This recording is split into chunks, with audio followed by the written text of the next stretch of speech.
Thank you, everyone, and thanks for having me. I'm going to do a whistle-stop tour around some lessons I've learned in my career. But before I do that, I just wanted to go through my career life journey and how my career has been massively impacted by my life and how that makes a difference to where you go and what you do. And I just Googled career timeline on Google there a couple of days ago before the presentation, and we're taught in education that your career timeline and the way you actually move through your career is very straightforward. It's not, it really isn't. So you're gonna see a lovely messy slide now coming up next, which is not linked to my company slides, but is a little bit about my life as well. So just to show you the trajectory and how there's ups and downs in life and how you have to move through them as well. So I started back there in 1995 when I actually went to college myself. I was the first in my family to go to college. My dad was a builder, and education was something that wasn't really talked about in our family a lot. I went and done psychology because it's what I got the points to do, and I didn't actually know what I was doing or where I was going, but I just went and did psychology, which I ended up luckily really enjoying. But when I come out of psychology, went, what am I going to do with my life? Where am I going to go? What does that look like? So I moved through and went and done a master's in IT. But I was way too much interested in traveling and exploring the world. So when I finished that, I actually ended up going traveling around the world. When I came back, I moved into sales, nothing to do with IT. I actually ended up going into sales for logistics, blue pallets, CHEP pallets, if anybody knows them, you see them around the place everywhere. And I went in as a graduate, similar to what we're talking about with the apprenticeship programs, a graduate program to try and learn about business and sales and managing accounts. That was very interesting, and I grew in there and ended up going into sales again in the golden pages way back whenever online wasn't really being used, and we had a big massive yellow book that we used to go around and sell advertising space for.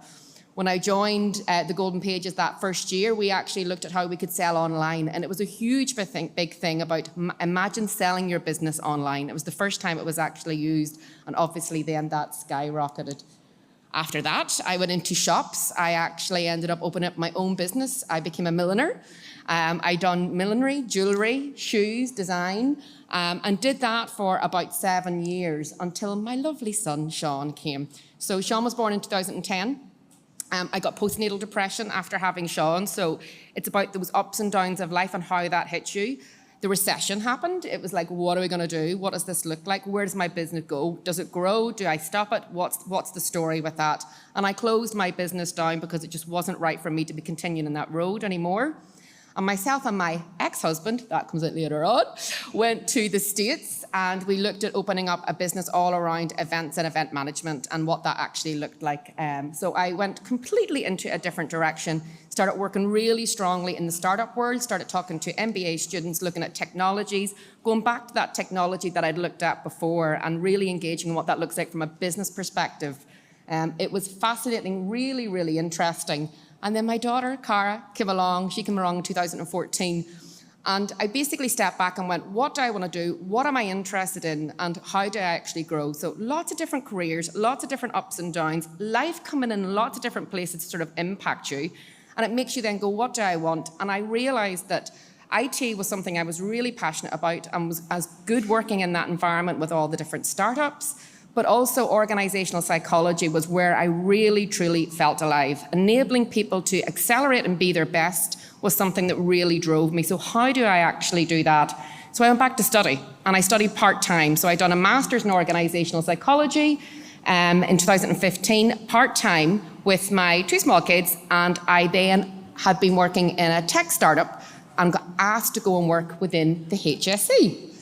So, working in the HSE, I went in part-time to do 3 days a week working as an e-health advisor, communication engagement expert, and then I was asked to stay on, and I eventually grew through the ranks, applied everything that I learned in my master's in organizational psychology in the HSE.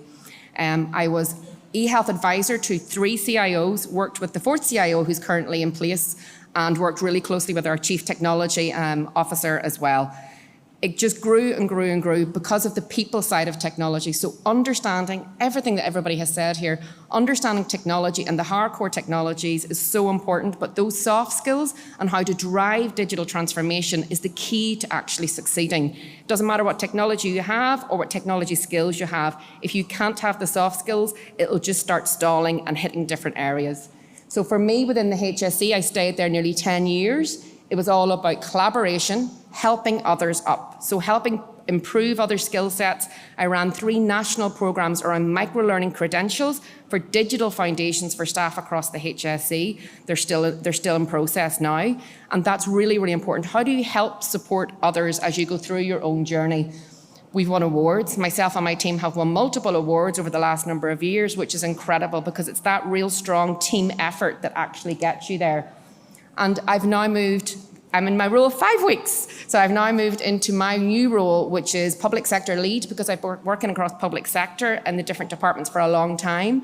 And my other role is head of data and digital solutions.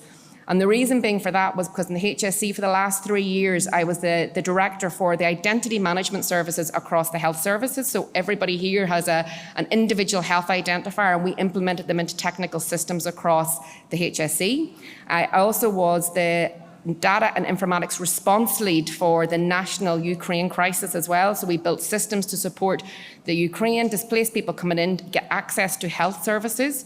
And I ran a human digital transformation program, which really focused on how do we support the people within the health service to increase their digital skills, collaborate, and use data as a way of actually making actions and insights and decisions. So I just wanted to sort of bring this through to say it's never a straight line for any of us. It's really, really multi functions the whole way across it. And I'm now going to move on to my slick slides, which are the ones around digital transformation, and a very quick run through, but it's very much leaning into what we've discussed before and what you've heard so many people talk about. Anything to do with digital transformation, anything is to do with people. The foundation, the number one thing is people. You need to engage people, take change management principles, really focus on communication, storytelling, vision setting, bringing people together. That is your core foundation for any type of digital transformation. So it brings back to what the guys were saying, which was so true. It's about the soft skills as well as those technical skills, really impact that. Collaboration and diversity. I'm the co-founder for a company or an organisation, not-for-profit called One Health Tech, and it's all about diversity across health and technology. So important. The more people you bring into a room, the more brains that you bring together, it accelerates learning, accelerates innovation, accelerates ideas. There's so much research behind this. So collaboration and diversity were core to the culture of all the programs that I ran within the health services. Don't be afraid to fail. And somebody mentioned that earlier, don't be afraid. I think it was Jessica, it is spot on. I am with you. And we're all scared. Like sitting down there before you present, you're actually like, knees knocking, a little bit nervous because you're standing up to present in front of lots of people. But don't be afraid to fail because everyone in this room is here to help you, is here to actually encourage you. And some of the guys mentioned that as well. People generally, not everyone, but people generally are really, really nice. So it's just approach people, have a conversation, and most of the time, genuinely, they do want to help. It encourages innovation as well. Innovation was core to what we were doing. It's not about having an innovation centre or people that concentrate on innovation. To me, it's part of everyone's jobs, from small innovations that have huge ripple effects to big digital transformations. Encouraging people to think about that and look at that is really, really important from a cultural perspective. Uncertainty and resilience. Okay, so when I worked in the health services, we went through 3 crises. We had the COVID pandemic, we had the cyber attack, and we had the Ukraine. And I lived through the 3 of those. And I kept telling my teams, once we get through this, everything will go back to normal. It'll be business as usual. We'll get there. And then after about the 4th time, I brought them all in and I was like, okay, forget everything I was saying. I haven't a clue. It's not happening. We are going to be living in an uncertain, volatile, unambiguous, complex, changing world. How do we change how we work together to actually face these challenges? How do we become resilient as a team? So I actually ran resilience training for my team about your energy buckets. So you look at 4 energy buckets. Everybody in here has them. It's mental, physical, spiritual, and emotional. And to actually succeed in your life, not just in work, you need to look at those buckets and how you fill them up. So we ran training like that and worked out how do we change how we work together to ensure that we were resilient. Because the environment we worked in was always going to be uncertain and change. So it's working on the internals. Okay, so I've just joined the FIT board as well, and I am so passionate about education and training. It's why I believe so much in what Peter and the team have been doing. Education and knowledge transfer was key to everything I've done over the last 9 years within the health services. Micro-credentials, different programs of work from foundational the whole way up, not starting with PhDs and masters going right down to actually bring rising tides, support everyone across the organisation to increase their skills. Audrey spoke earlier on about the skill sets shortage across digital. It's absolutely there and it's going to keep growing. And we have to look at different ways and different channels of actually educating the workforce within Ireland to increase Ireland Inc. and to bring the businesses to Ireland to help give us the economy and the jobs for all of our children and all of ourselves growing up as well. It's really, really important. For me as well, clear vision. So for any leaders in the organisation, it was very much about setting a clear vision. So the guy spoke earlier on, I think John McCann spoke about being really clear with the different directions he was giving the apprenticeships to work in. It's so important that you actually know where you're going and how you all row in together. What does that look like? It increases motivation, increases engagement, and is so, so important. And communication, engagement and storytelling. I'm a massive fan of taking technical projects or things that are really technically orientated and turning them into real stories that people will understand. What's the impact of me? What's the impact of my customers? The technology does X, but what does that actually mean? And we touched on that a little bit earlier on, even about generative AI. I love Gen AI. It's amazing. And the use cases out there are just growing and growing, which is really important. But it's how you use it and then showcase that impact is really important. So how do you do that with everything you're doing within your organisation? And then last for me is enablers and accelerators. So data and governance is not just an enabler, it's an accelerator.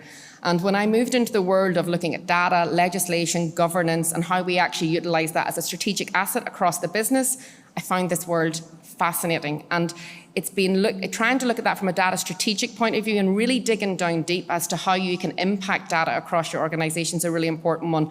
Governance, ethics. Sometimes people would say, well, governance is going to maybe slow things down, or how do we look at things in a different way? But governance is actually an enabler. If you have your governance set up the right way, it will rapidly accelerate how you use your data across your organisation.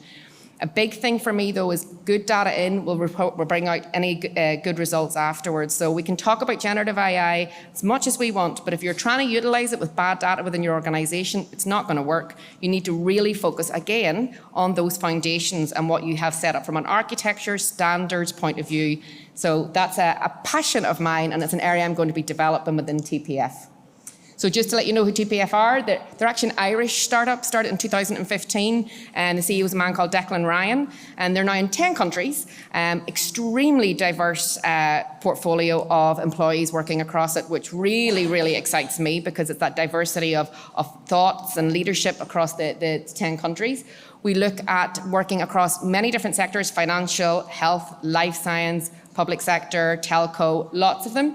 I'm here 5 weeks and I'm really loving it. For me, as you can imagine, it's about the people, and they are incredible, incredible, gifted people that I'm working with. And I'm running an event called the Data Collaborathon in the next few weeks as well. I ran 3 of them within the HSE, and it's very much about collaboration, bringing people together and learning about the best way to use data within your organisation. It's open to public and private sector, and there will be limited spaces. It'll be online as well as in person, and there will also be a report for those that can't attend as well that we can send out afterwards as well. So that's something I'm really going to be driving forward.